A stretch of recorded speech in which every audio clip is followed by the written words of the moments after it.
എൻ്റെ വീടിൻ്റെ ഫ്രണ്ടിൽ ഈ കാണുന്ന ഏരിയനെയാണ് കേട്ടോ ഞാൻ ഗാർഡൻ എന്ന് വിളിക്കുന്നത്. നമ്മുടെ വീട്ടിൽ വന്നിട്ട് എൻ്റെ ഈ ഏരിയ കണ്ടിട്ടുള്ള ആൾക്കാർ എന്നോട് ചോദിച്ചിട്ടുള്ളതാണ്, ഡിഞ്ചു ഇതാണോ നിൻ്റെ ഗാർഡൻ എന്ന്. ആക്ച്വലി എൻ്റെ കോൺസെപ്റ്റ് ഇതാണ്. കുറച്ച് പോട്ട്സിൽ ഫ്ലവേഴ്സ് ഉണ്ടാവുന്ന കുറച്ച് ചെടികൾ നടുന്നതല്ല എൻ്റെ മനസ്സിലെ ഗാർഡൻ. മെജോറിറ്റി വിഭാഗം ആൾക്കാർ പോട്ട്സിൽ നിറയെ ഫ്ലവേഴ്സ് ഉണ്ടായി നിൽക്കുന്ന ആ ഒരു സംഭവം മാത്രമാണ് ഗാർഡൻ എന്ന് വിചാരിക്കുന്നതുകൊണ്ട് എൻ്റെ ഗാർഡനിൽ അത്തരത്തിലൊരു ചേഞ്ച് കൊണ്ടുവരണമെന്ന് ഞാൻ ഒരിക്കലും ആഗ്രഹിച്ചിട്ടില്ല. എനിക്ക് ഇങ്ങനത്തെ ഒരു സെറ്റപ്പാണ് ഇഷ്ടം. ഇത് ഇഷ്ടപ്പെടുന്ന ഒത്തിരി ആൾക്കാരുണ്ടെന്ന് എനിക്ക് കമൻസിൽ കൂടെ മനസ്സിലാവാറുണ്ട്.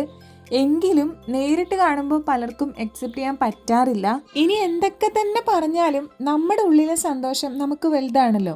അപ്പോൾ ഇതിങ്ങനെയൊക്കെ തന്നെ കാണാനും ഇങ്ങനെയൊക്കെ തന്നെ എൻജോയ് ചെയ്യാനാണ് എനിക്ക് ആഗ്രഹം. ഞാൻ ഒറ്റയ്ക്കാണോ ഇവിടുത്തെ പുല്ല് പറിക്കാറും കാര്യങ്ങളൊക്കെ ചെയ്യണേന്ന് ചോദിക്കാറുണ്ട്. സമയം കിട്ടുമ്പോഴൊക്കെ ഇതാ എൻ്റെ ഫാമിലി മെമ്പേഴ്സ് ഒക്കെ എന്നെ ഹെൽപ്പ് ചെയ്യാറുണ്ട് കേട്ടോ.